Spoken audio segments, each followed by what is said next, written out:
The following is brought to you in association with and from a proud partner of the Shining Wizards Network. Entertainment here. Welcome to the BroKast, where we dive deep into the world of pro wrestling and film for keeps. Join us as we talk and explore. The BroKast is knocking at your door.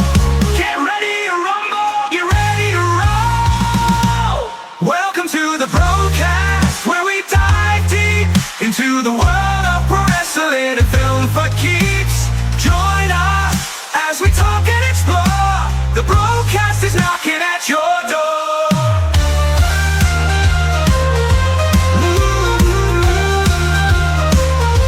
Welcome to the BroKast, where we dive deep into the world of pro wrestling and film for keeps.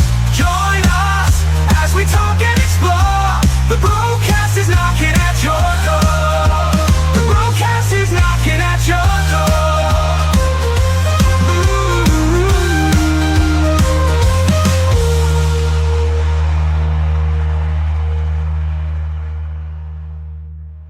Hello again, guys, and welcome to another episode of the BroKast Podcast. My name is Thomas, and sitting with me, as always, he's my bro, and he's your bro too. Give it up for Alan.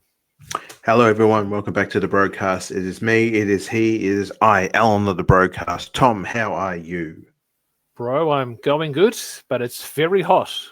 We reached a total of nearly 39 degrees, guys, in Australia today. Again, it's our summer season, so we're getting ready for Christmas, and I had the job of gardening around the house today, and I reckon I've lost so much weight on all the sweat I was doing from cutting down branches and trees. And looking at you, I was just saying off the mic, guys, the room's changing. Alan's got a couple of things happening in life over the next few weeks, but yeah, tell us about that. Well, pretty much I would have to agree with you on the sweating thing. For the past, probably say 2 to 3 weeks here at my place, we're doing a massive move. So tonight's show right here now, ladies and gentlemen, is the last show that I will be doing in this house. With this background, with the house I've been here for a very, very long time. So it's just coming towards the end of being here. It's all good. Everything is positive. We're going to another place. How that may look, I don't know yet. I've had some ideas in my head how I'd like to set up sort of the, as they call, quote unquote, the man cave or the office, or how it will look in the future, how I might see things. So, yeah, so it should be interesting. But yes, to understand you wholeheartedly, it is hitting 39 today, and just moving one box from other boxes, dismantling beds, just putting things, just trying to get stuff out of the way. I mean, it looks bare here, but in some parts of this room, it's fucking disgusting. Excuse my French, but I'm a guy who likes to have a bit of cleanliness. But yeah, I can't. If I look over here, I just want to throw up. It's just like it's just gross. So, yeah, but that's okay. Things will improve because I know that we're only got a few more days, and then hopefully when we join up for our next show, either in December or January, or whenever we can do this next, there'll be a change. And change is good. I was going to say, I could just imagine to the right of where you are, like your TV, but you'll be having to hold your control. Like, I can't even get to see my bloody TV. Like trying to play Fortnite. I can't see my bar down the bottom. I don't know what guns I've got. True. I have, where there was a moment about during the week where there was there was a lot of space opened, which also it was welcome to say, oh, you have spare space. Here's somewhere to put this, the space that needs to be filled. And you're like, I don't want that there. Can we move it away? No. So tomorrow morning, I am going to make sure that the bare space there once was shall return. And then it's going to be the whole concept of moving things around this certain office right now, and then where to put it and where's it going next. So, yeah. Fun times. Well, thinking too, like I was talking to my son just before he went to bed before, we're talking about the timer that's going down on the Fortnite home screen. And I'm thinking, when does that hit? And I'm like, well, that's almost next weekend. I'm like, I wonder if Alan will all be all set up by then, because that'll be Friday, I think, or Saturday morning for us. I think it's about 8 o'clock in the morning, which is usually where things drop in Australia for Fortnite. Usually it's first thing as we get up. But I'm like, I wonder if Alan will be online and ready to go to catch the finale event, which I think is taking place then. Maybe. I'll see how things go. My partner's been a real trooper, and she's got everything organized for next week, and like the organization of the house and the internet. So, nothing better, because that's how we all get through life right now too. And best for her. So again, we'll see how things go. Might even drop a stream on the old TTV Alan Ross 84. I mean, it's right down there, for God's sake. I keep reverting back to my old name. No, it's right there. That's who I am. And I did the actual Snoop Dogg and Ice Spice on my Twitch stream maybe a few weeks ago. Most of the stream is muted because of copyright music. Oops. Did I mean that? Of course I did. I knew it was going to get muted, and I just rolled with it. So I was like, fuck it. So, yeah. And you've been actually gaming quite a lot on Twitch. I know you were out there the other day doing some Mike Tyson and Jake Paul. I think you streamed that. And how did that go? I did 2 streams, and thank you for people who jumped in. I did one for Twitch, and people go, oh, you're going to play it on UFC, or you're going to do an unboxing game? No, I do WWE 2K24. So people have made some decent skins or scores of creative wrestlers of Jake Paul and Mikey Tyson. And it wasn't the stream I was hoping for, because I was hoping this match, I was like watching the match. I was like, all right, here we go. And then the Twitch stream ended in like 10 minutes. And I was like, shit. Normally I like to do like a 2-hour stream. Yeah. So it was like, all right, well, that match ended. So I stopped the stream. And then I did it again. I did the rematch again. But I did on my YouTube channel. And it's all the same down here, guys. Alan Ross 84 TBK. You can find me there. And I actually did that match. And both matches were different, with different endings. With the Twitch channel, Jake Paul winning. With the YouTube channel, Tyson winning. And again, it was the same thing. Like 10-minute match, bang, done. I was like, okay, I've done my streaming for tonight. That's it. But it's been fun going back and doing a bit of Twitch streaming. For the life of me, if I can figure out Kick, I'll give it a go. I've seen a lot of people jump on that one, but it's mainly, I notice a lot of people do a lot of PC gaming on there. And if I try to PC game on this computer I'm working right now, it might fry. So I don't want that shit to happen. Yeah. Is it a laptop or like a tablet? I'm working on a lappy right now. Yeah, laptop. Wow. But the fan just speeds up and then just, wait a minute. It's actually blow up. It's actually pretty decent. I mean, I could probably give it a go, but this is my working computer too. I need this for work, not for play. Well, I've got my Xbox One behind me where I sit, and my son looked at me before because we put up, I think Gears of War 2 was inside the console, but he loaded up Fortnite. And as the game's loading up, we just hear the fan go, and he's like, looks at me like, what is wrong with that? And I'm like, it's just an old software. I said, to be honest, I said that would happen all the time back when we were younger playing PS2 games where the game would speed up when there was a big cutscene. So that's when you knew something big was about to happen, when the game would freeze for a second and speed up. Mm-hmm. That's how you know. And he goes, the PlayStation 5 doesn't do that. I'm like, yeah, because it's a new console. Yet. Yeah. Let it, in time, son, that things will change. And the fan... You used to talk about how your 4 used to do that too. Your 4 would just nearly blow up. I think if we go back and listen to some of the old shows, like we're talking like early shows of this podcast that we do here, you could probably hear it in the background. Maybe like when we started doing this separate, or I think Yeah, maybe even that, because I think we've spoken about this several times about legit. You could fry an egg on the PlayStation, on my old PlayStation 4. My God, that thing was loud. It sounded like a 744 jet flying, about to take off in the room. I legit looked at it a few times and thought it was going to take off, and opened the door and just let it fly away. Just like, goodbye, have a good life. It was, and the life of me, I find it all the time. There's the algorithm must be on my either on my TikTok or my Insta. I will see a legit video of that, of a gentleman like playing the PlayStation 4, and then he goes, when you turn your PlayStation 4 on, and then you watch them like hold the controller, and they're pretending they're seeing the PlayStation ascend, and they fly away. And you're like, and they're just standing like, what the fuck do I do now? Legit, there was moments I thought that was going to happen to me.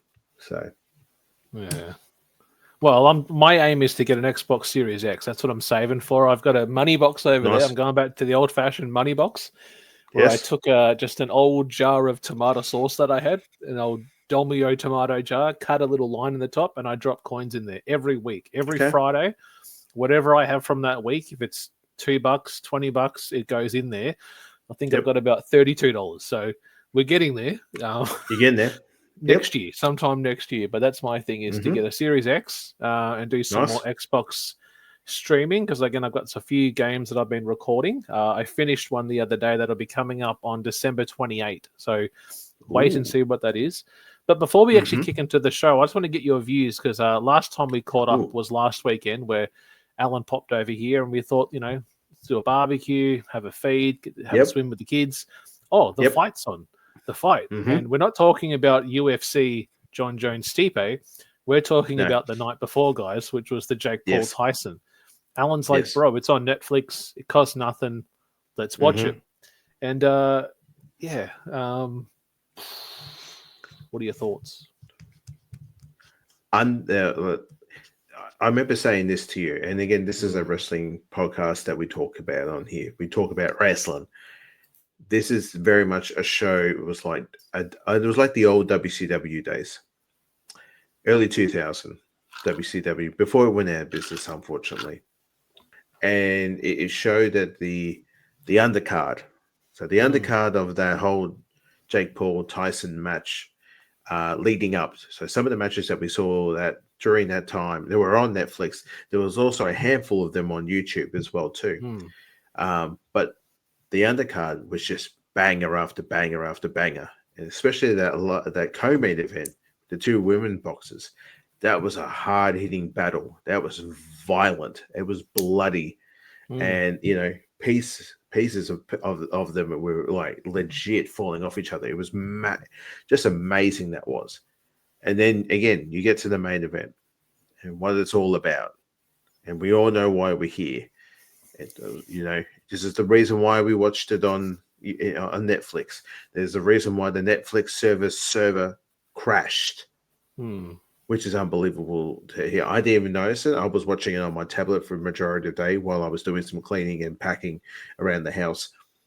But then to hear that some services, some TV, a lot of people were just like, what do I do now? What happened? It's not working for me. So people legit had to jump on other streaming services or other places to watch the match. Luckily, it didn't happen for us. But it was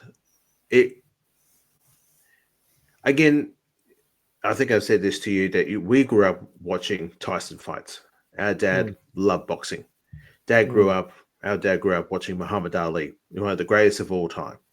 And when Tyson came around, we thought he was just, this amazing boxer. Personal life, not so much, but the boxer, the person that he was, the athlete, was just like, my God, just unbelievable. Some of the antics he got up to, not very kosher, but hey, again, when you hopped up in the moment, and especially in the combat sport, your brain goes out the window. Again, not making excuses, but again, some shit happens like that. You can just look at any type of documentary about CTE, and you just see and again, boxing is a legit sport of one person with gloves on hand punches you, and then you return fire until someone falls down. Is that blanket? It is. But just seeing that man that we saw as Tyson, and we saw him in his prime, and now he's at this man of 56, and he was there, he rocked up 96 punches that he got in. Yeah, I think it was 96. Yeah, 96. Yeah, and then you got Jake Paul, one of the Paul brothers. Back in the day, he was a Viner. Do you guys remember Vines? Did any people in here remember Vine? I love Vine. I thought Vines were great. But yeah, he was an online influencer with his brother, and they were getting up to antics and doing shitty ass videos and making us all giggle for 15 seconds or more. And now he's a boxing man. And Jake Paul is built like a brick shithouse. He is massive. He is athlete. He pretty much looks like what Tyson does back then. But again, Tyson was lean. Jake, he's pumping something in there. The Make America, was it Healthy Again? Oh yeah, there's some shit in there right there now with your white caps and all. Anyway, so the match wasn't the best, but what were you expecting? Were you expecting a 5-star classic? No. Were you hoping for a hard-hitting type of match? No. It was just, it was a money grab. It was a cash grab. It got everyone in. And so there was that one time I remember seeing it during the match, and I even said it to you when we were watching it together, where Tyson's biting on his glove so hard he is, and he's looking at him, and Jake's like looking around at him too. He's like, he put his head in, like, hit me. Come on, man, hit me. We're losing the crowd here. You got to hit me or something. And I looked at that and I went, okay, that we're having a bit of fun. We're having this is for play. This is watching that wrestling. I mean, hey, back in the day, hey, don't get me wrong about WWF or WCW or AEW or any of that style. Yes, we know it's predetermined. No, yes, we know it's acting out their ass, and it's fantastic. But this is boxing. It's a legit sport. And when one man goes, all right, now you hit me, go. And the old man who's over there, 56, is like, huh? I hit you now, right? Bite. Yeah. So don't get me wrong. I think the whole entire card was fantastic. Just that main event was not a main event, no, unfortunately. But again, I think that's what the companies do these days, and it's very much how like WCW was back in the day, where it was, we've got this great undercard with the luchadors and the hardcore matches and the wrestling matches, and now we have the dinosaurs of wrestling with Macho Man Randy Savage and Hulk Hogan, Warrior, Ric Flair. So, yeah. Yeah, no, I get it. I get where you're coming from. I remember we kind of caught the post show where they had some of the commentators saying, well, what did you expect? As you said, people tuned in to see Tyson just start swinging and put Jake down as quick as he could. But then me watching MMA for so long, and I'm watching it with you going, wait a minute, no one's doing anything. They're both waiting for each other to do something. So it's like they're both now playing counter punches where that doesn't work because then no one's actively doing anything. There was those video footage of Tyson pulling his punches, and a few times where he would have the right up, bring it back down, and then not throw it. It's like, okay, so are you being told not to hit so hard? Have you been told you're going to get paid based on how long the fight goes for? I see it as, if you think about like what mixed martial arts was before it even was a sport, it's prize fighting. People fight for the prize. And the prize was not a championship belt. The prize was money. Like boxing was done for money back in the day. Like we think even in the community, people would do boxing in the old boxing tents. And that wasn't for a world championship. That was for money. You take $100, you take $200, you finish him, you might get a little bit more. And really that's what mixed martial arts is. It's prize fighting. You fight for the prize. Some people, the prize was to say, I am the world champion. Others is to say, I've got $2 million and that's all I want and I'm out. I got my $2 million and I'm finished fighting. And that's what I think. That's what it's looking like an entertainment prize fighting. It always makes me look at like how they film things like Creed, the Creed movies, and you see them, running through the steps. All right, this is the knockout punch, then you hit me.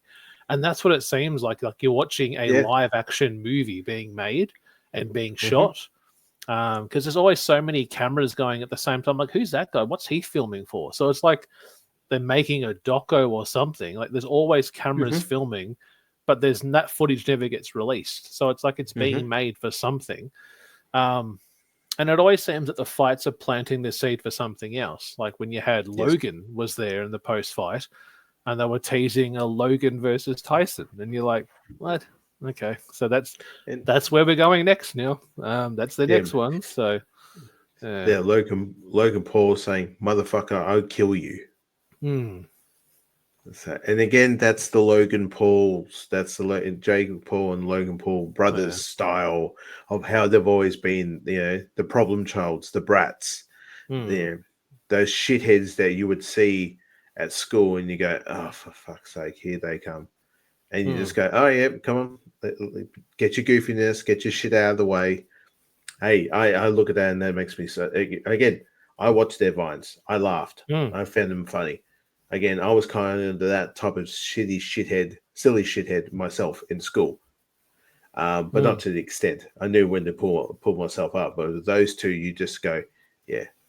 And it was. That's the thing. I don't think I ever actually watched them. I didn't know of them until I probably think. When was it? Not the Disney stuff. I think it was maybe Impulsive might have popped up once or something on YouTube. And I'm like, oh, yeah, I think it was one of the guests. I'm like, oh, I know that person. And then I'm like, so Logan Paul has signed to WWE now. Oh, okay, there's a photo of him and Triple H. And then, he's debuting, and now he's a heel, and he's with The Miz. And I'm like, okay.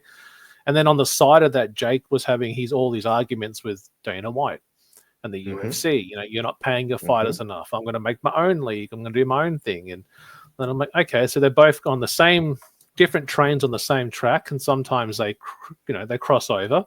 You've even had Jake be featured when Roman took on Logan at Crown Jewel. I think Jake was in his corner there to keep the Usos from interfering. That's Crown Jewel, a match over in Saudi Arabia.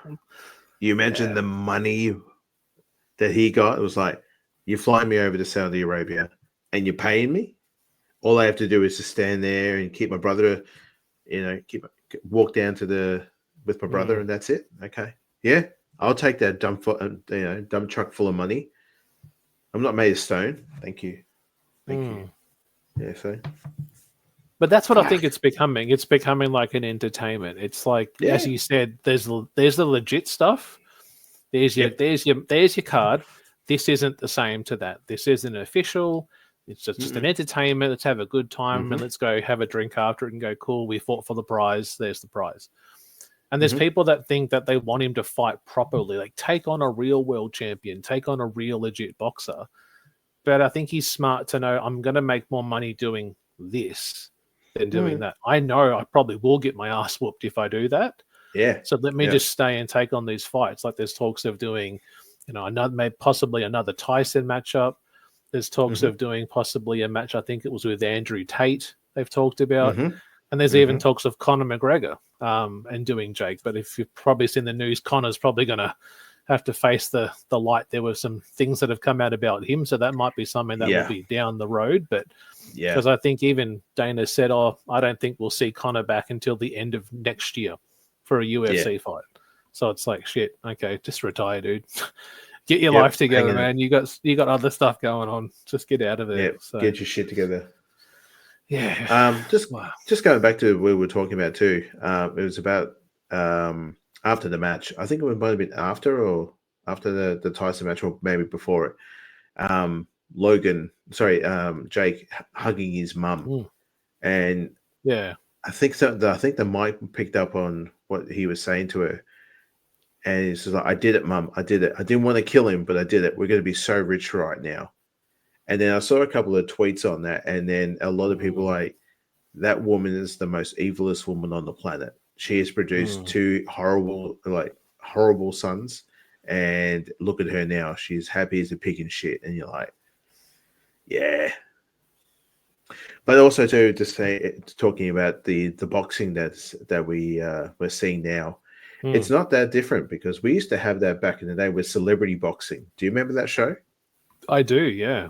Yeah, Screech So and you stuff get- like that used to fight. And You get people that are they were from 90s TV shows, and this is the early 2000s, and they would legit get like one heartthrob person that was in the show, or the other person that was like the geekiness, or just these two people, two actors. They're like, oh, we haven't done anything in a while. Have you got anything for me, boss or agent? Yeah, go get in the ring and box. So it's very funny just to have. Yeah, it's still around, guys. Celebrity boxing. Well, it's like the one thing I wish they could just bring back was the old celebrity death match. I used to love that. Remember the old claymation? Bring back that. Remember all the people that tuned in to see Vince versus Stone Cold? I used to friggin' love celebrity death match. I used to love it. It used to be on Channel 10 on like a Friday night. And I'm like, bring it back, guys. Bring it back. I don't think that show was very PC either. So we're living in a time where you wouldn't be allowed to do that. And I think most of the time, the royalties to those the lookalikes, I think most of those people that were looking at, they're going, okay, that looks like me, but where's my money? Yeah. And why am I getting my head cracked open at the end of this? Where it's just crazy, absolute crazy. Well, guys, thank you for tuning in to episode 196 of the BroKast Podcast. You can check us out on Apple iTunes, also on Castbox and also Castro, and also on YouTube, which is where our video content, all of our full gameplay content, and our UFC simulations. We're going to be doing a wrestling companion, and we're going to be covering a Survivor Series. It is Survivor Series season. We are a week away from the 2024 Survivor Series, and the card seems to be coming together. It is, again, the first Survivor Series under Triple H's leadership, so I don't think we're going to get 12 matches like an AEW show that might be happening. We're going to get a smaller card. I think we're probably going to get maybe 5 or 6 matches. 3 are already confirmed. And any views, Al, from the product that you've been watching recently, thinking you've been enjoying, something you haven't been liking? How you feeling? I'm loving WWE stuff lately. It's been really grabbing you by the short and curlies and going, come here, watch. Come and watch now. And it's very great. I don't think they'll add any more matches. Maybe they might add maybe one more. Maybe we're not getting 6. So I think that might be a bit too much. But yeah, we've got the 2 cage matches, the War Games matches, and I always love a good War Games. They're fun. Always fun to do. And they're also fun to do in the game as well, the 2K24. So that's been good. It's nice to see the returning of Rhea Ripley. Always happy to see her. It's always good. Walking around like dashing Cody Rhodes or dastardly Cody Rhodes with the mask, or Big Papa Pump back in the day in WCW. And I'm glad that sort of I've just got a feeling about what's going to happen next with the bloodline, because they've just watched recently on SmackDown and the returning of the wise man Paul Heyman, dressed out all in black, but with the red tee right there. And I've seen a few people online going, is he going bad? Is it because he got beat up by Solo and the boys, Tamalonga, Tonga, all those guys, Jacob Fatu? Has he seen the way? Is he going to turn his back? Because again, Heyman is not a person you should trust. Again, he did it to Punk with Brock Lesnar. He's done it to Brock Lesnar. Back in the day, to get with Roman. It's back and forth, back and forth. That's always what's been going on with Heyman. Even back in the old days where he was working with the Samoan SWAT team or the Dangerous Alliance. He's one dude you cannot trust. But I kind of found it fun to, when Punk came out, spoilers, guys, if you haven't watched SmackDown, what the fuck are you doing? Go fucking watch it. Fuck's sake. Yeah, Punk came out. He's the 5th member of, sort of the new, the old bloodline team, and Sammy. And he then, both of them looking at each other, Punk and Roman.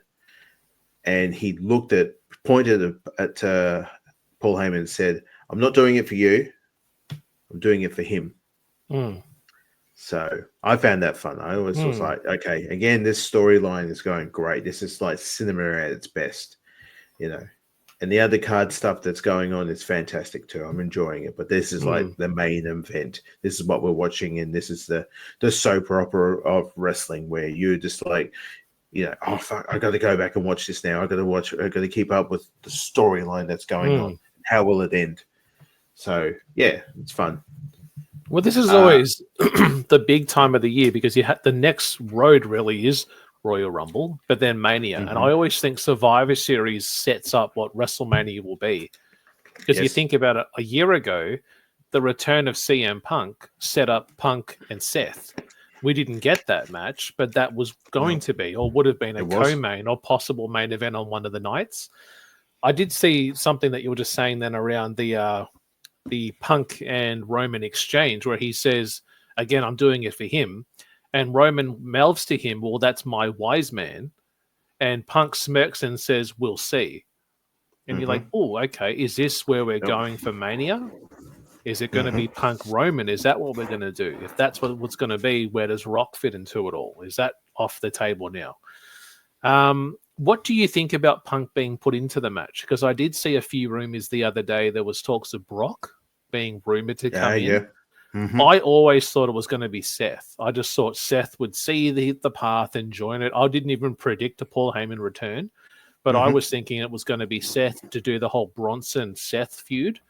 Yes. But what's your view on Punk coming back and the potential if it was going to be Brock Lesnar instead of CM Punk? Well, I'm happy to see one of our Australian fellas get the rub in being in that main event with Big Bronson Reed. It's so good to see him do that. It's fantastic. But also, he and Seth had the program, and he picked the W. He got the win on Raw by pinning Seth, which is great.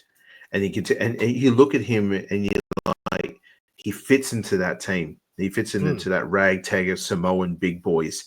And, you walk down the street, and you saw those fellas walking down the street towards you. You get in the next fucking cab and you go to the next city down the road. You just get the fuck out of their way. And I would imagine behind the scenes, there's probably the sweetest dudes on the planet.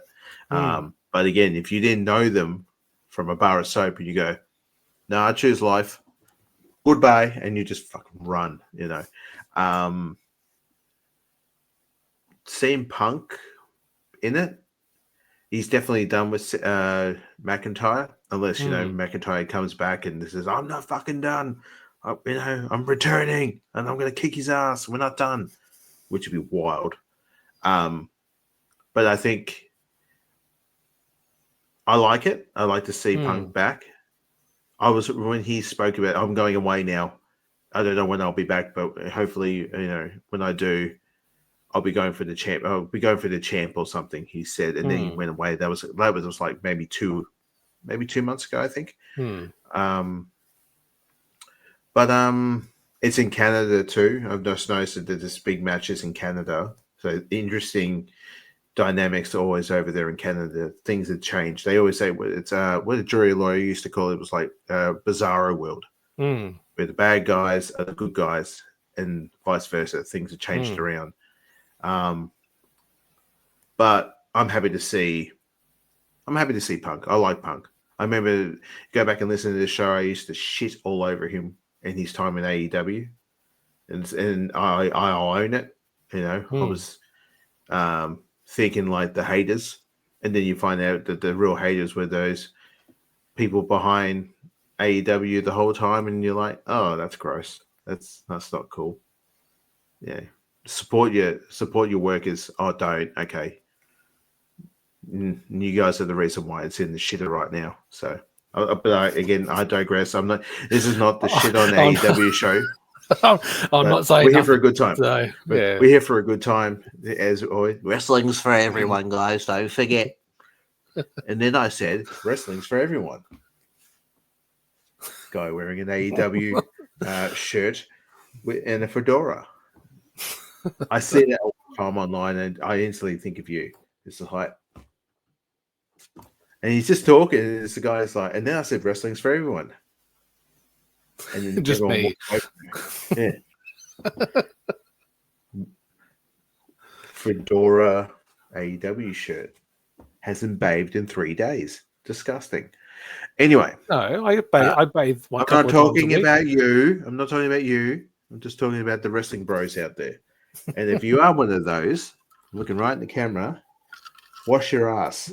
If you want that girl at Starbucks to talk to you, clean your crack. Okay? Do it. We need to make a shirt of that now. Clean your crack. Just clean your crack. Yeah, With a little hand action. Okay. Don't do that. No, All right. don't. No, not shirt, but clean your crack. Okay, guys. Seriously. Yeah. What do you think? Yeah. What do you think? What's going No, on? look, I think it's good. One thing you did say that made me think about a great matchup. When I actually saw a match between Bronson Reed and Jacob Fatu. I think it was a couple of years ago in the company Hog Wrestling. They actually had a match 1-on-1. And it's in one of those ones where it looks like a nightclub, where it's like the wrestling is right there, the fans are right there. And in one point, I think it's Bronson does a superplex to Jacob. And this was when Jacob was a big boy. This is like MLW Jacob. And the way he takes the suplex, the guy filming it, it's like the whole place just moved. Like the ring shakes, the nightclub moves. And I'm like, holy shit. Like just to see these two boys just like smashing up, like Vader and like, Vader and Bam Bam Bigelow, just crashing into each other. But Yoko. no, I think it's cool. I think it's great. I don't know. You and I caught up a few weeks ago, and I remember saying, I'm like, oh, you don't think the bloodline's just a little bit too, they've sped it up a little bit too much? Like, I feel like Jay was just getting into his own, and then once again, he's just back to being a tag team guy, and he's back there just in the side where he was a guy cutting promos on the main brand. Main event Jay. Yep. Yeah, and now he's back to just Jay Uso. And I did see one thing that made me smile, and again, it's just that stirring of the pot. It's a little bit of seasoning on the meal. It's not ready yet. When that part where you had Punk and Roman facing off, and there's that awesome camera shot of the hard cam showing Heyman in the middle, watching both of them, he actually looks across at Jimmy and winks. And Jimmy looks back at him and nods. And it's like, ooh, wait a minute. Is this his whole idea of, wearing the red with the red handkerchief in the jacket? Are we going to get a turn where, Jimmy does it? Is that something we can see? Who knows? But if you do check it on a social media, have a look at it. There's a very interesting shot there of Heyman winking like that and just seeing Jimmy nodding like this. Oh, yeah, we've got him. We're setting something up. So who knows? It's interesting time, but as you said, it's all about storytelling. And that's really what I think wrestling has become, especially with this whole bloodline storyline is. Oh, yeah. It's so different to where it started. Oh, yeah. Just with the Usos and Usos and Roman, Hell in the Cell.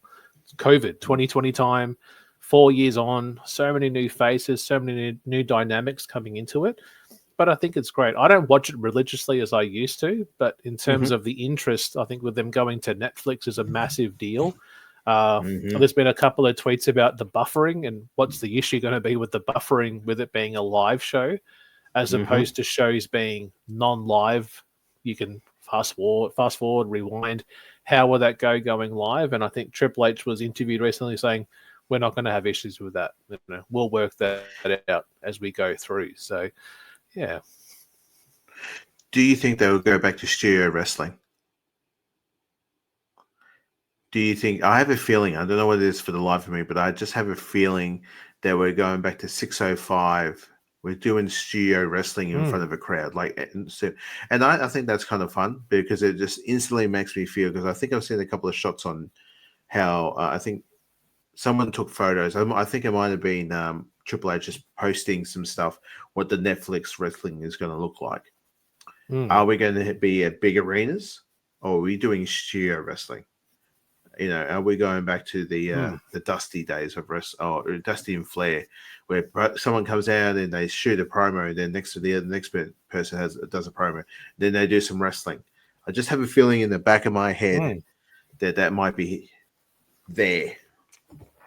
And it could do you be. think? It could be something that they can do. I think Saturday night's main event, I don't know if that's an exclusive or is that a weekly thing? Because back in the day, late 80s, every Saturday, tune in to see Hulk Hogan take on Ted DiBiase or Hulk Hogan team up with this person to take on this character. And, I don't know. I know in recent times, Saturday night's main event was brought back on the road to Mania. Like you think WrestleMania 22, Shane McMahon took on Shawn Michaels in a street fight.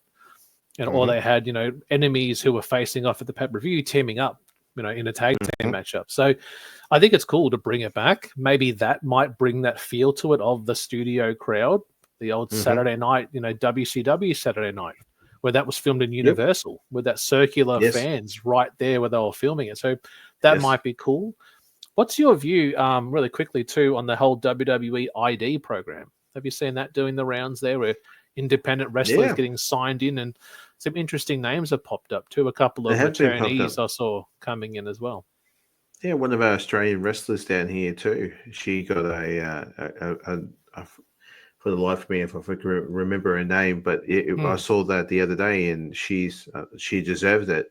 She was part of NXT at one time, and now, I don't really understand what the whole ID thing is. Is it just giving is it WWE doing feelers? Is just reaching out to people out there, going, "Hey, I know you wrestle for this company, but hey, maybe you want to come over and play in our sandpit and have a bit of fun over here," and which is fun. Maybe it's a lot more looser than maybe the McMahon sort of reign that he had. Was you stick with me in my company and my company only. And if you go somewhere else, fuck you. You don't. I have your name. I own you for life. Where I think this ID thing is maybe it's just like Shawn Michaels, Triple H, again, two great minds that they are, working together and going, hey, there's a lot of good talent out there, and they're doing really good in the other business, but they could do better. And where they're going to get better if they work with us and we help them. So, it could be interesting. Well, it's interesting too, because lots of the wrestlers who are actually getting signed to the ID program are actually wrestlers for companies that are owned by wrestlers. For example, Booker T owns Reality of Wrestling. Many of his stars have been signed now. Seth Rollins owns his own wrestling company. A lot of those guys are getting signed in. Interesting thing too is that when they are announcing them on their social media being signed, they're announcing them under their wrestling name. It's not like their real name and then we're going to give them a new gimmick. They're signing that gimmick. They're signing that person with that gimmick. I think there was Kyla Ray was another one that was recently signed on the weekend. And she was actually a part of WWE. She left it quite weirdly, I think. And now she cut a promo and was given a certificate on or a contract on her independent show. And she's like, everyone makes mistakes and I'm going to go and try this and do something a bit different. So it kind of reminds me of like Dana White's Looking for a Fight, where he traveled to regional MMA companies, build a relationship. You're a feeder company to the broader picture. So we'll promote you as long as you keep giving me fights, keep giving me more people, and we might partner with you. We might put you on our streaming service. So maybe with this whole Netflix deal, do you continue to grow that by having Reality of Wrestling streamed on Netflix?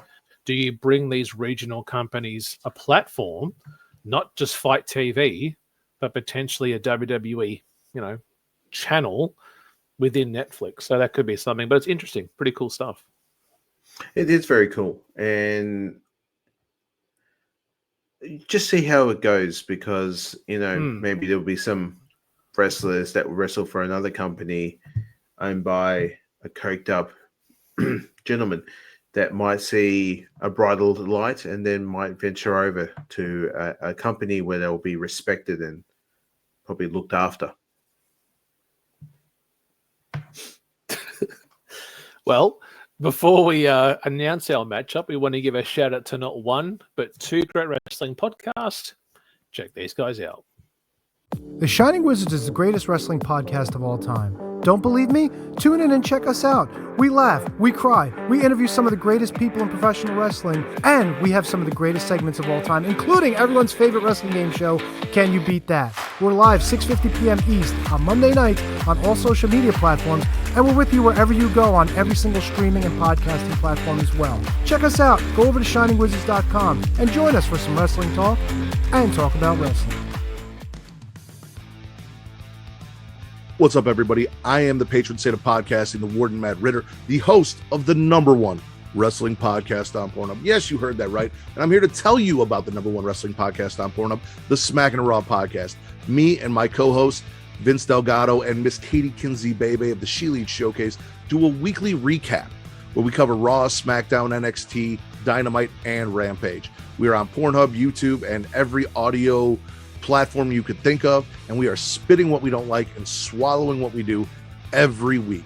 We've also got guests from some of your favorite podcasts. So if you want to have fun, take your pants off, put in your headphones, pull up to your favorite listening or viewing device, relax, and just have a good time. Catch up on the week in wrestling in our own unique way. Come check us out.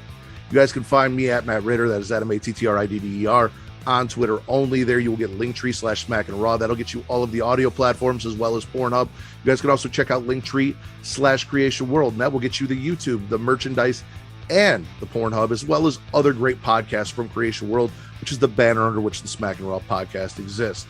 If you want to get everything in one shot, go to creationworld.com. There you'll find Super Flash Hero of Tomorrow if you're a fan of DC CW superhero stuff. If you want to check out the Smackin' Raw podcast, if you want to check out our other show, Return to Wrestling, where me and my co-host Travis go back in time and he forces me to sit down and watch old WCW Nitros and pay-per-views, and I have to suffer through Hulk Hogan repeatedly. If that sounds like something that you think is fun, come check that out as well. We also have a YouTube-only show hosted by Vince called Spitter Swallow that you can find on our YouTube. We've got so much content for you. Dungeons After Dark as well. That episode 2 is coming. It is our most viewed episode on Pornhub. So if any of this sounds appealing to you, I can't wait to have you guys come follow us, listen to us, and interact with all of you. Like I said, take your pants off, pull up, get comfortable, and let's have a good time. All right, guys, we are back. And Alan, could you give us the pleasure of announcing what will be our wrestling companion here tonight? Well, you see two gentlemen down there. We have Mr. John Cena, and the other fellow next to him is Dwayne "The Rock" Johnson. Both movie stars, as they are. One is Peacemaker, but the other one is Black Adam in the DC universe. I think both of these guys are fantastic actors. I prefer John Cena's acting over The Rock's. That's just my personal flavor. Again, Rock always plays the same dude. Big, muscled up Jack guy, bald head, and maybe a green shirt. That's it. Cena, on the other hand, is a master at his craft by doing a bit of action comedy, which he does best. Comedy is probably one of his best bits too. It actually is a funny dude. So anyway, these two gentlemen right here in a tag team match, and they are going against The Miz and R-Truth, and we're doing Survivor Series 2011. Yeah, I wasn't enjoying wrestling at this time, and during 2011, this is during the PG era, where I thought I was a badass, and I was like, I ain't gonna watch wrestling. I'm in my mid-20s. What's happened to this shit I liked?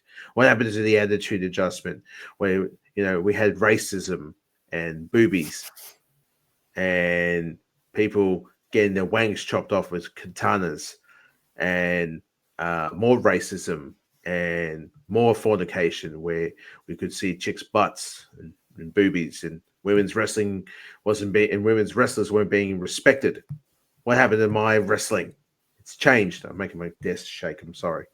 Anyway, and this is the PG area and there was a very weird moment here too, because when The Rock came back, he was cutting promos as we're back in the Attitude Era, and you're still like, that doesn't fly here, bro. And it felt weird, and I didn't like The Rock here when he came back and was talking about the Fruity Pebbles shit and just coming out with some really interesting stuff, like when he was on the mic with other wrestlers, and you're like, will I say that?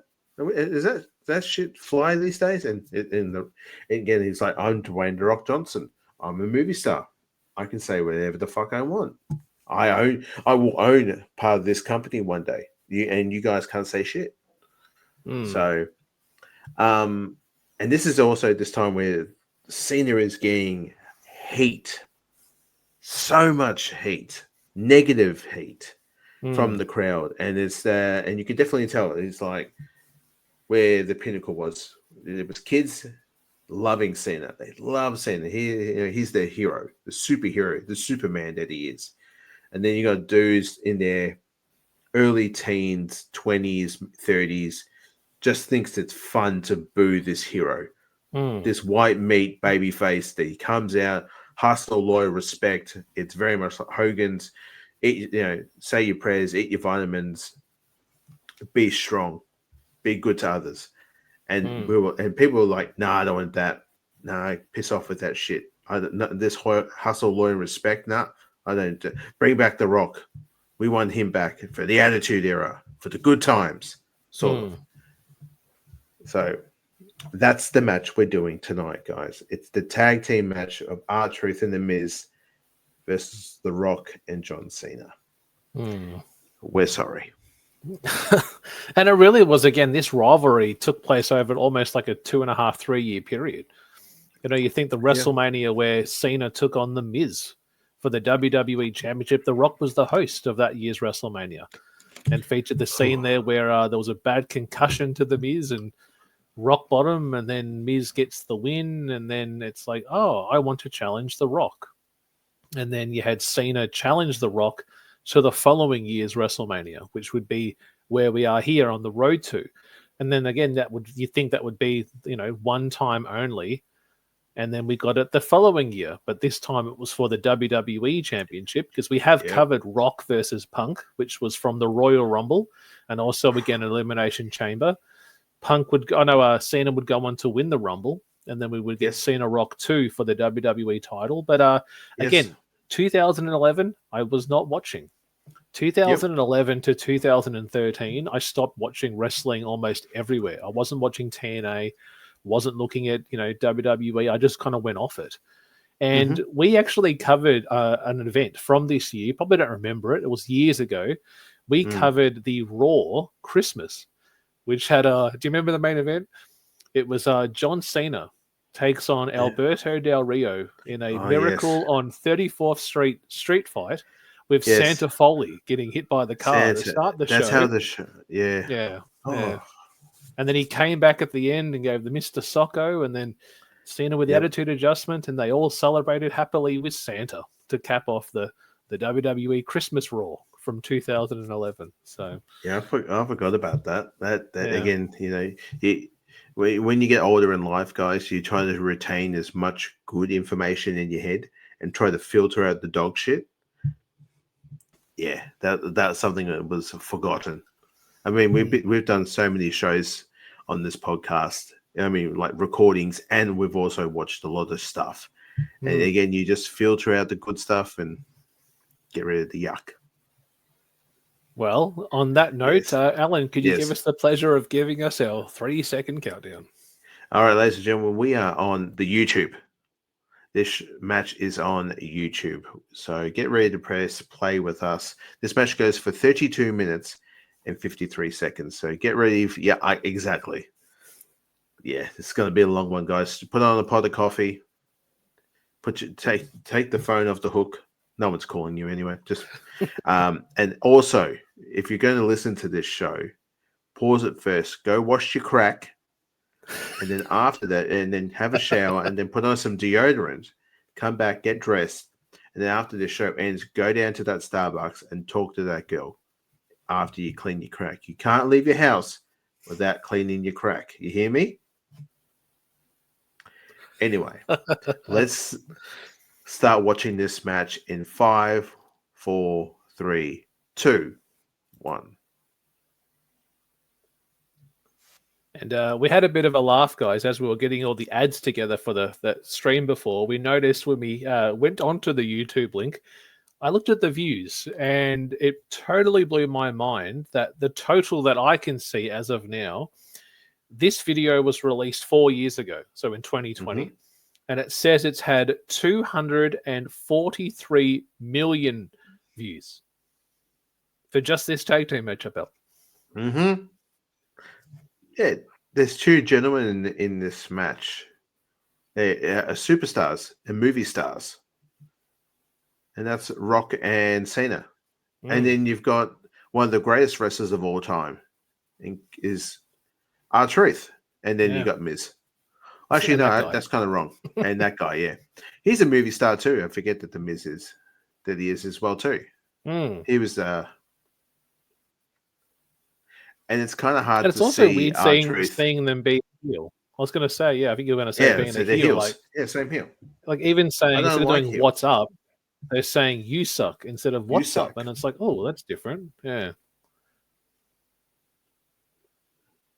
And funny note too, I get that's how you and I meet each other, just chest. No, we don't. It looks like a bad Fortnite emote. Yeah, okay. I just remembered too. I'm like, oh, that's right. 2011. That was the show in June of that year. It was the one and only WWE Capital Punishment, where you had R-Truth took on John Cena in the main event for the WWE Championship. That's right. And he was dressed as a Confederate soldier, wasn't he? That's it. Yeah. The South will rise again. And it had the cover of the poster was Barack Obama and Rey Mysterio. Mm-hmm. You're like, what are we doing? It's topical at the time. Here we go. The man here, John Cena. I'm not going to lie to you, bro, but I have a feeling in the future, in the next 6 months, we're going to see the retirement of John Cena. And I'm not ready for it. I'm not ready for it because I love his style. I love his the stuff that you see in the ring, but also stuff you see out of the ring is great. So from what I've seen, it's going to be the year of Cena. So he will actually retire, I think, at the end of 2025.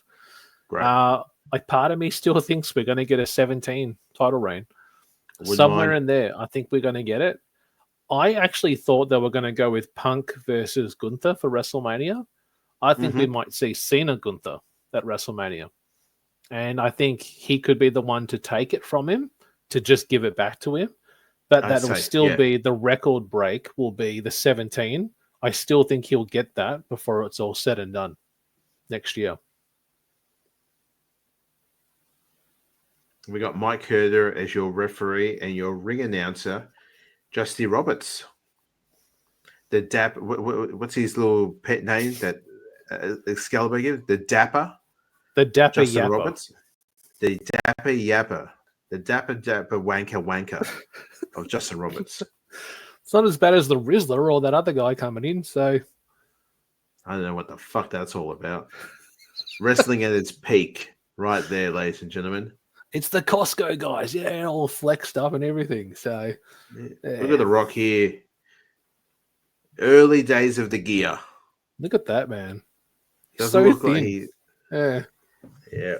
What can I say? You're welcome. My wife the other day, she walked into the room where I was watching WrestleMania 20, where it was Evolution takes on Rock and Sock. And my wife sits down next to me and she goes, "Who's that?" I'm like, "That's The Rock." And she goes, "What?" She goes, "That's not The Rock." I said, "Yeah, he had a little goatee beard, so small." That's not The Rock. I'm like, "Yeah, yes." There's 5 Rocks that they all merged together to make Super Rock, and that's who we have now. She goes, "That looks nothing like him." And I'm like, "Well, that was 20 years ago." She goes, "Oh my God, I can't believe how much he's changed." I said, "Yeah, he got jacked up and muscle bound, and yeah." And your commentary tonight is Jerry Lawyer and it sounds like Booker T there. Yeah, rocking the goatee, looking like a tank.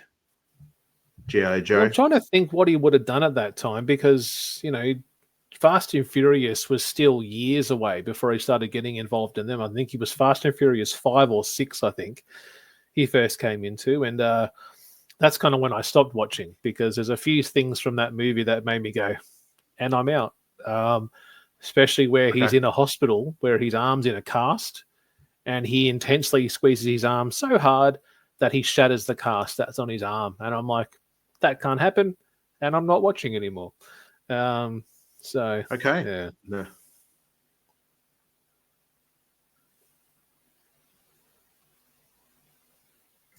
It's great too, the Rocket. dynamic, because like there was that Yep. personal rivalry that you could kind of feel through the screen between Yeah. Cena and Rock. Like there's Yeah. some professional competitive side, but there's just personality clashes. And you get them Oh, yeah. wherever you go, from friends to workmates, and you could see it here, which kind of made it was good for the story.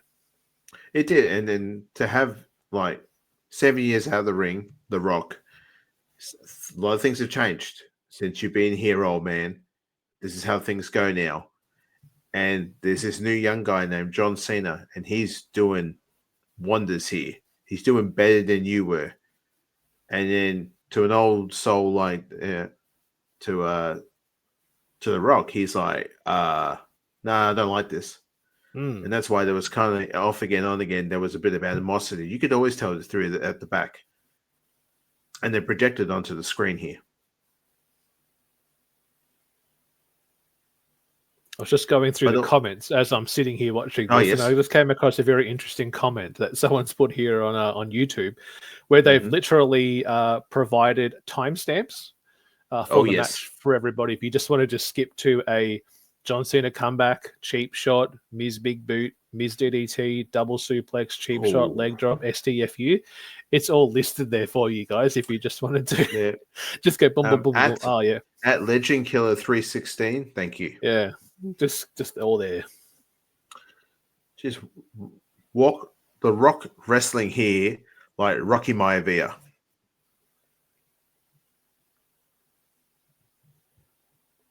Well, maybe you can pull it up there because I've got no access to my screen. So what movies did he do in 2011? Like if you go to Rock's filmography or Cena's, Yep. did they have any films coming out that year? Well, that's why I made that tongue-in-cheek joke before about being a tank. Oh, okay. G.I. Joe, Was that in 2011? Retaliation? maybe. Yeah, okay. I don't know. I never have a watched it. So. You haven't yet? No. First one's good. Second one's, yeah, it's all right. Again, I think you've told me off for telling you the spoiler of a movie that's been around for a long time. Well, Because I as we remember know, Jan- I never get through a movie, so I haven't seen that. No, part of course you don't. Yeah. You get too busy looking at your socks and then you get distracted by the movie. I'm going to keep these socks on for the next 6 days, please. yet. It's sad but true. It's sad but true. While I look them up, you're going to have to do some commentary. This is actually cool, this dynamic, though.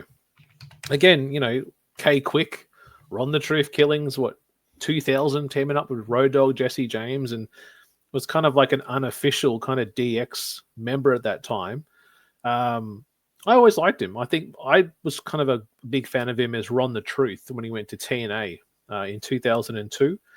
I think it was either 2002 or 2003. He won his first of two, I believe, NWA World Heavyweight Championships, defeating Jeff Jarrett. And I think sometimes people forget, that he was actually a champion of that time of the promotion that had people like Sabu and Ken Shamrock and Alpha Male Monty Brown. And I think he went on to make that team the 3 Live Crew, with Road Dogg and Conan. And I think they made the 4 Life Crew when they put in Billy Gunn, which was a bit weird. Rock there with a perfect plex with a bridge. Yeah. And, yeah, referee was too busy yakking with Cena. It's like, what, bro? What? Blaming him. Yeah. What? What are you doing? You should wrestle. I'm sorry, man. I was just helping. I was just helping. Don't let it happen again. Okay, I won't. Sorry, Mr. Rock. So think.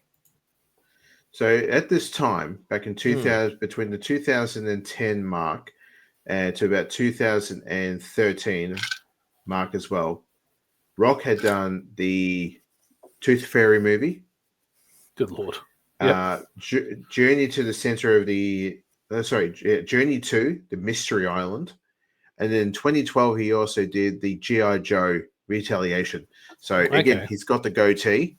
Probably during at this time, he was probably maybe finishing up filming, or he was just doing it at this time too. And then he did Pain and Gain with Mark Wahlberg. Yeah. That's when he started getting jacked up. I reckon it was around Yes. that movie he started really stocking it up, because you watch the trailer, he's there lifting up dumbbells and he's so wide, so much mass there. So I reckon Pain and Gain, I think it's when he really started getting really bulky. And then by the time he got to Fast and Furious, he was just massive. Hercules in 2014. Okay. And then San Andreas. That's He good. played I haven't seen that one myself. Central Intelligence, I've seen that one. That's a buddy cop one with Kevin Hart, and that was their those first work one. together. Yeah, that was their first project, I think. And this is probably one of my favorite rock movies of all time. That's Moana. Oh yeah, Love his work. I love his work in that. I think that's a fantastic movie as well too. And and number 2 is meant to be dropping in the next month. My daughter's counting down the days to go see that. And then I saw there was some leaked footage or screenshots taken of Rock in the live action version of the live action Moana coming out in 2026. Yeah. That should be good. My family love all those movies. I love them for the cultural side, but just for the storytelling and things like that too. And I've been to New Zealand not long after it came out too, and you look at the culture and you can see how they represent that in that positive light as well, which is really cool. So what about Cena? Did he have any 2011 movies? I know he done the Marine. That was like 2025 and things like that. Yeah, let's have a look. Because I'm trying to think if he went away at all. I don't think he did, because he was the Hulk Hogan of this timeline. He was always there. And yep. Here we go. So in the 2010 region, when he was here, he did the movie Legendary. Yep. Yeah. And then we had called Fred the Movie. He was part of. I'm not familiar with that one. Yeah, Fred was like a YouTube guy, and he probably cameoed in it. Yeah. Okay. And during 2011, he was in the Reunion film. What's that one? Reunion? I don't know that one. Looks like let's have a look what the quick synopsis is about.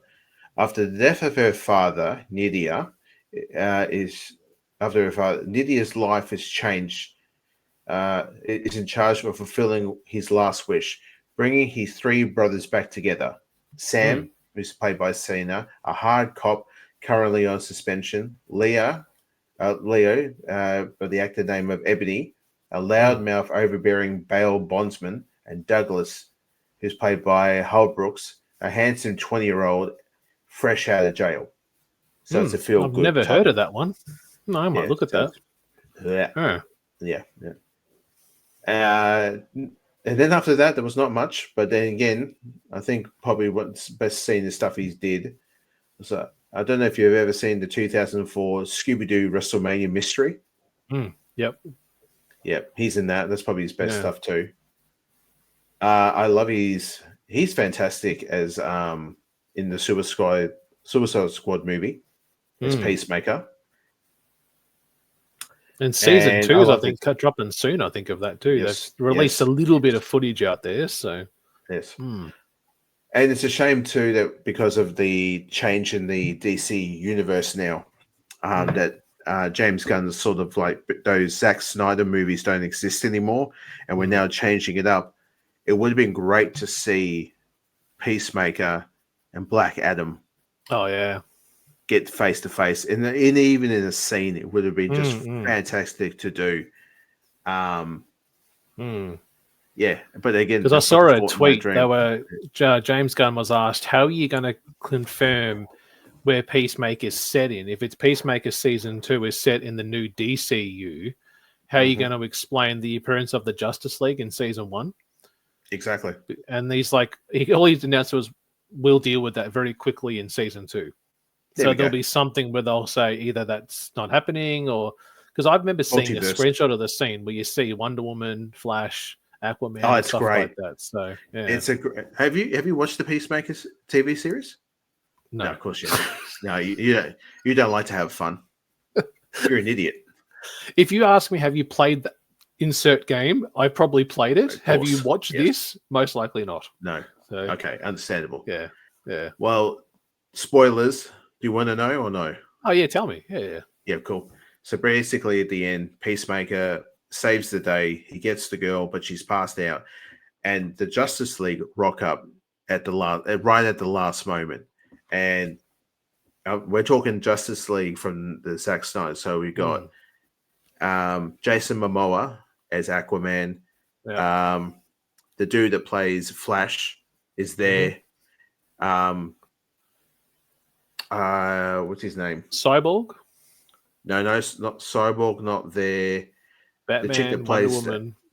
No, the chick that plays Wonder Woman is there, but there's like a silhouette of her, and then there's a silhouette of Henry Cavill's Superman. Okay.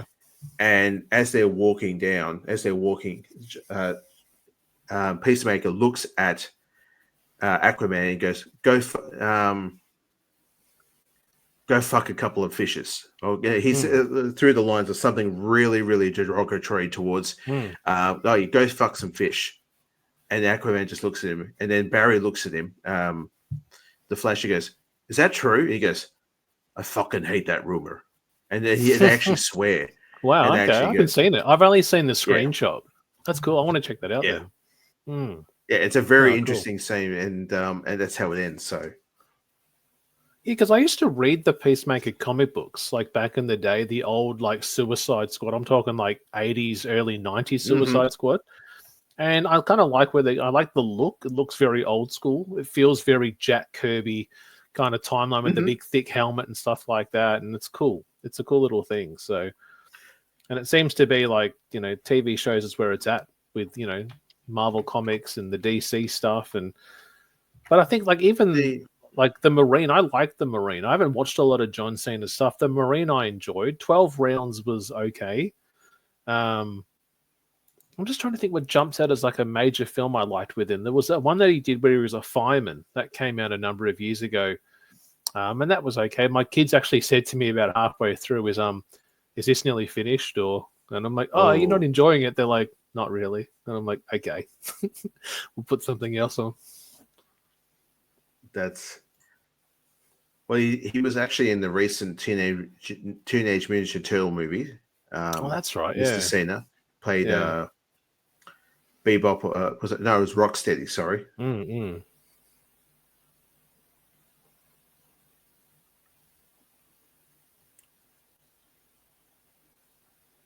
And even like, I don't think R-Truth, he's probably done a couple of films, maybe. I know Miz has done a number of them. He did all the Marines, I think, post the third one or the fourth one. I think he did like 4 of them after that. And I think they even killed off his character, I think. He was in the Marine. Yeah, Marine 3. And then it was Marine, 3, 4, 5, and 6. Yeah, they killed him off in the 6th one, and I think the 5th or 6th had Becky Lynch and Shawn Michaels as 2 other antagonists or characters in the movie too. So. No, they're in it. They're in the missus, and he's in the main role in that one too. And he was also in the Scooby-Doo cartoon movies as well too, as providing the voices. We're talking about the cartoon stuff. You ever watched the Surf's Up Wave Mania? Surf's Up 2? No, I haven't seen that one yet. No. Yeah, that one has The Undertaker. It's got Vince McMahon. It's got Paige in it. So it's like a really random cast of like 2000 and I don't know, maybe it's this timeline, the 12-13 timeline. And it's like, oh, what the hell is this? My son loves it. And I'm like, I walked in and I'm like, wait, is that The Undertaker? And it's an actual seal or something with the Taker hat on. And I'm like, that's The Undertaker. And then there's Paige as a dolphin or something or a penguin too. And then it's actually Vince McMahon too. It's the real Vince McMahon voice that they used in it. And I'm like, good Lord. Yeah. He's in Vince McMahon's in the Scooby-Doo movies as well. Yeah. All right. What we're going to do tonight, ladies and gentlemen, is you're going to wrestle with the championship belt. It'll be John Cena teaming out with Sin Cara. And you're like, this is when Sin Cara at this time was peak. Yeah. Before he buggered up his trampoline spot. So. Yeah. And then you got Brutus Clay being the Funkadactyl. Yes. Before he some of his interesting stuff he says online. Mm. And then people were begging for him to lose the NWA title. I think it was last year. That's like, that's our champion. I just remember that. I remember that GIF of him jumping. You ever see it from when he jumped from the second rope to do that splash? And it's like, what the hell was that? Yeah. Yep. Just take the belt from him, please. Just give it to someone else. I'm just wondering, because of the spray paint on R-Truth's pants, it says Jimmy Proof on his ass. What does that mean? Well, is it going back to the whole Little Jimmy thing where he was like, he used to say that Little Jimmy. Yeah. First, it was like it was a bad thing, or like the fans were Little. I was confused with the whole thing. Yeah. But why is it on his butt? What does that mean? Open to interpretation. I was going to say, open to, each to their own. Was that the head right crack there where it was the suplex into the... Yeah. Remember that back when he first debuted? I actually watched the other day. Have you ever seen his debut? Where he teamed with Road Dogg and cut the promo? No. I watched it the other day, and it's just seeing JR and King like trying to understand the rapping and the word. They're like, "Oh, what's going on here?" And I'm like, I could just imagine them bobbing at the table, like trying to get into it. And even Road Dogg's like, "What? Oh, okay." He starts rapping to it, and it's like just King and JR just trying to be involved with this new age rap character, and they're like, "You guys are so. This is out of your league. We need some fresh people here, but no, let's just try and join in." The world's haters, everyone. He never locked it in properly, did he? Though never does. It's never under. It's never a Benoit. He never had it under the actual. Well, and you know what that proves right there? He's not looking to hurt someone. Yeah. He's Yeah.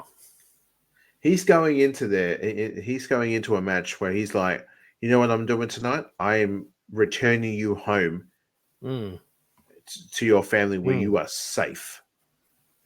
Where I think some of those guys who wrestled in Japan and were very serious and took it very serious were out to hurt. And that's why you see, Benoit would do that wrenching right back. And you're like, dude, you're out to hurt. And that's the thing, like we've talked about the ultra violent stuff on this podcast, and we're not going to do it again. But like, I always think about that with like, when you work in partnership, you want them to go home to their family. And the damage that happens in those ultra violent matches, like, is it worth it? Like, is it really, in the end, is it worth that? To go home and not be able to properly walk around, you got glass in your eye, you've got wounds that'll take weeks to heal. Scars will take weeks to heal. Is it, in the end, is it really worth that?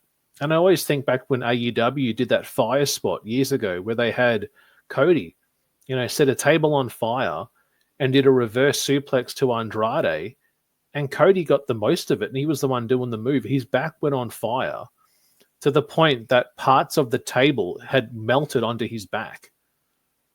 And I'm like, why? Like, what? Trying to do something different, but he ain't going home healthy after that spot. So... wrestling's for everyone.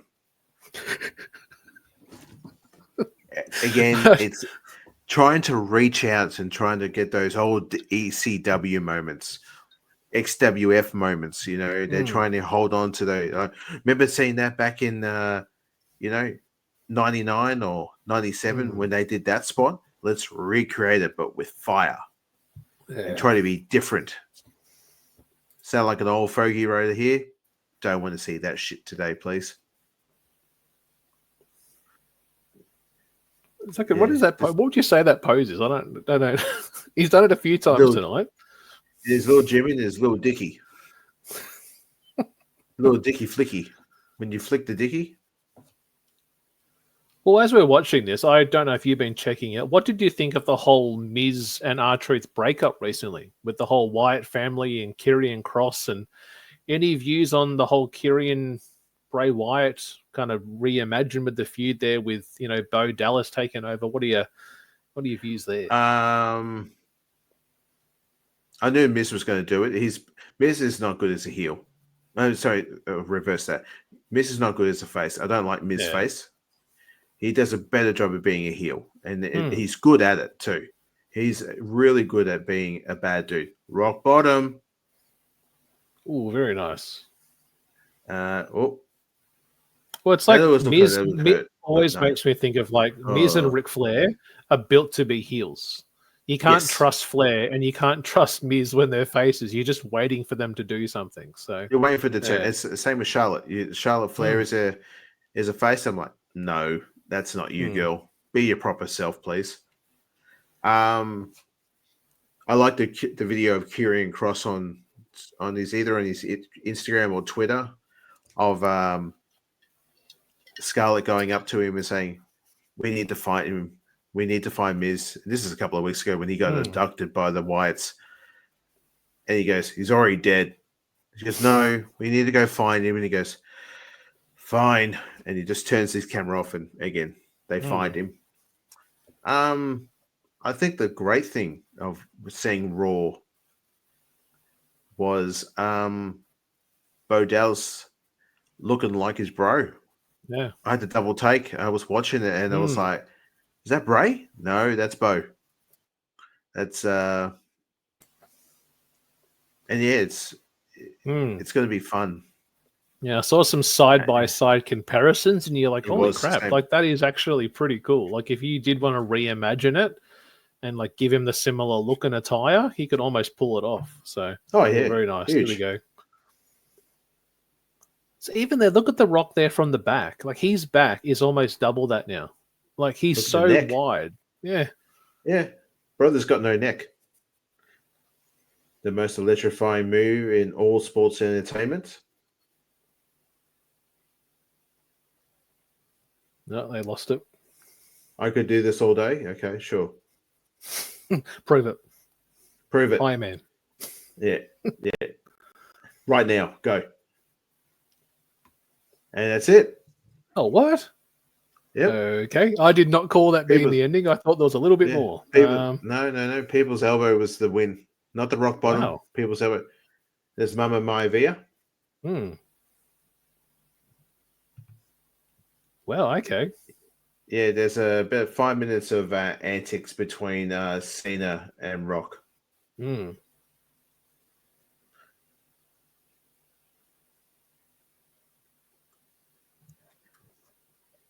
thought he was falling then. I thought he he nearly fell back. Yeah.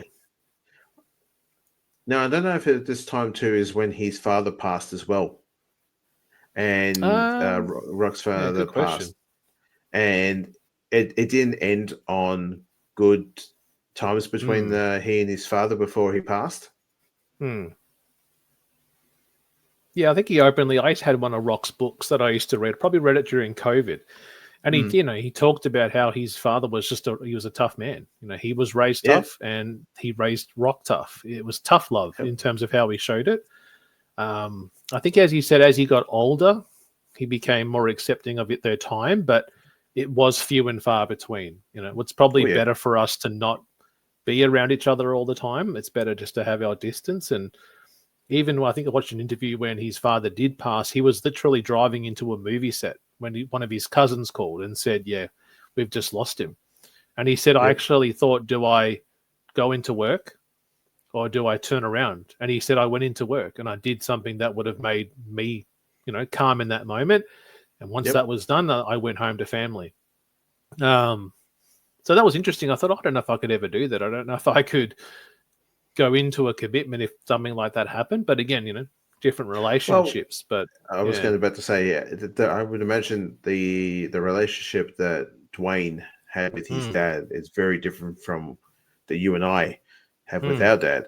But again, also, in later in life, it always happens with the skeletons coming out of the closet, where you heard about how Rocky Johnson was with family, Yeah.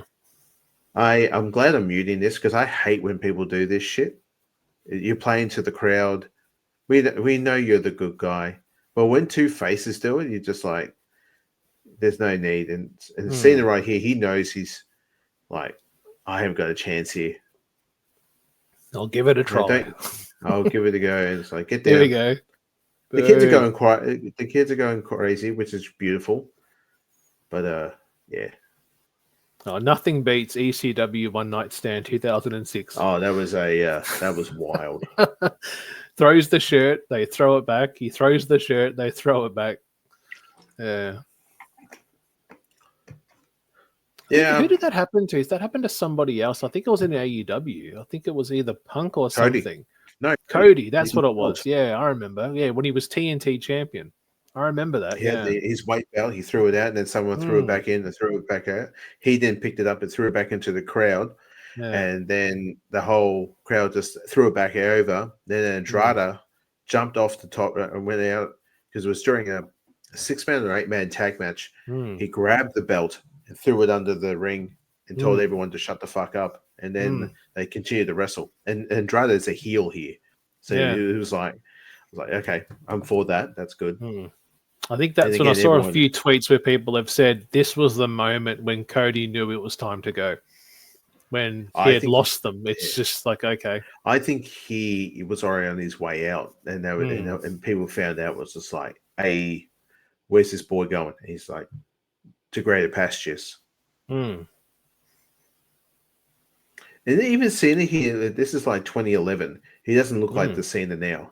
He's an older veteran now. He's got a bit of a wrinkle in his eye, and he doesn't have the balding patch as he does now. Doesn't have the balding patch, which I noticed that they put in the video game. If you spin the camera around, you can actually see the balding patch in the game. Yep. And I love that he owns it too. That he goes, yeah, I'm balding. It happens. I mean, hell, we saw it when they had the Super Showdown down here.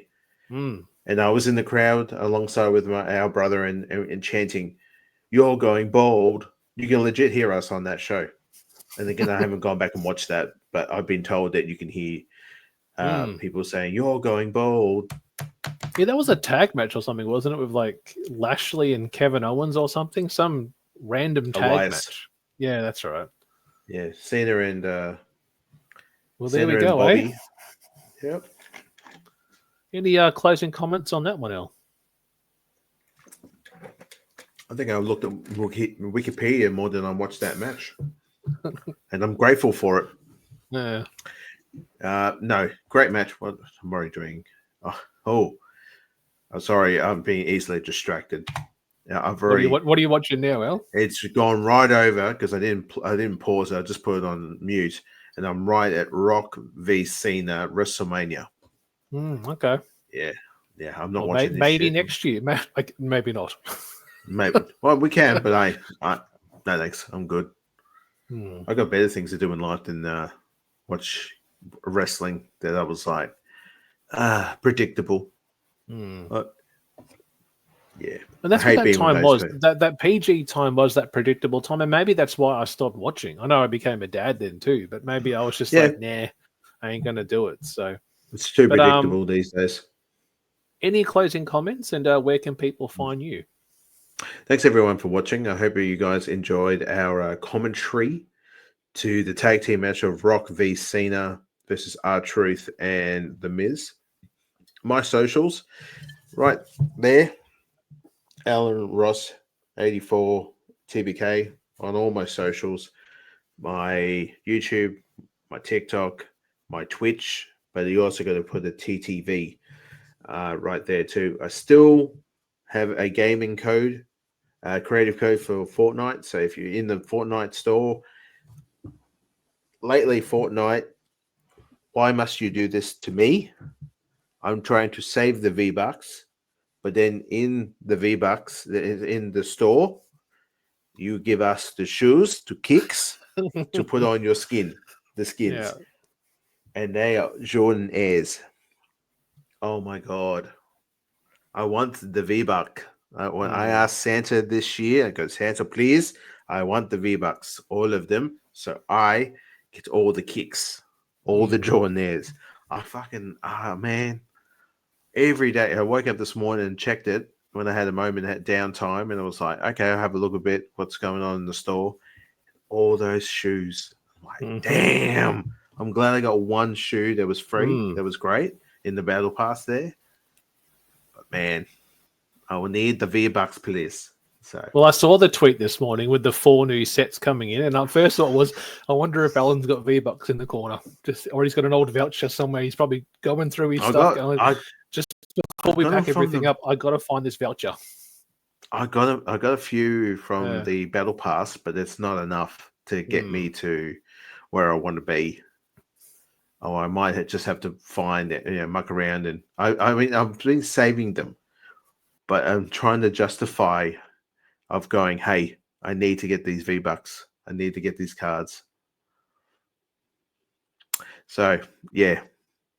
That's where you can find me. TTV Roscoe Bosco 84. Did you just lose me for a second? I thought I jumped out.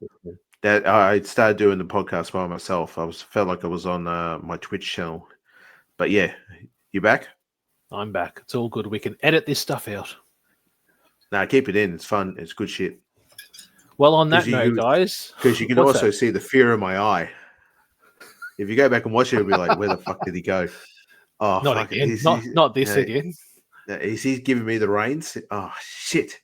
Go out and look after. Take the horses to water.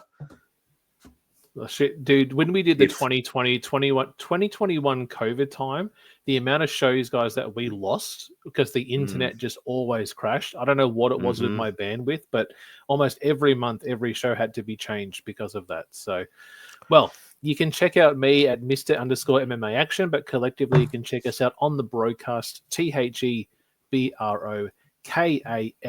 We've got a number of gaming content dropping on YouTube. Again, our UFC Sims every single Saturday and Sunday. Full game playthroughs once a month. Video content of the show will also be there on YouTube. But as we say each and every episode, good morning, good afternoon, good evening, all. Good night.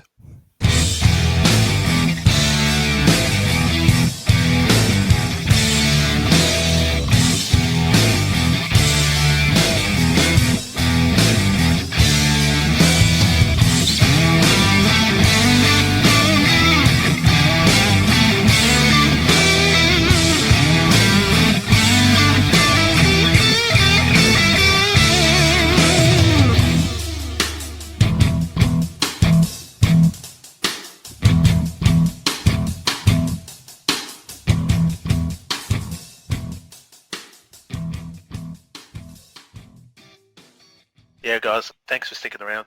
Now we're going to go back and listen to a classic TBK moment. You must be dry as a thistle. Big goal. Come on, mate. Jesus. Do a podcast, mate. Jesus. BroKast. BroKast? Sleepy. Sleepy. I don't think I've ever hashtag CPIP before. Don't, because we're going to get a lot of weird shit. Mate, come on. You want to say it? You want to say it? Might make some noise. What is that? That's so sad, mate. Thanks. Thanks. Just put up an awkward thumbs up gif because you don't know what to say. Or the emoji of just no face.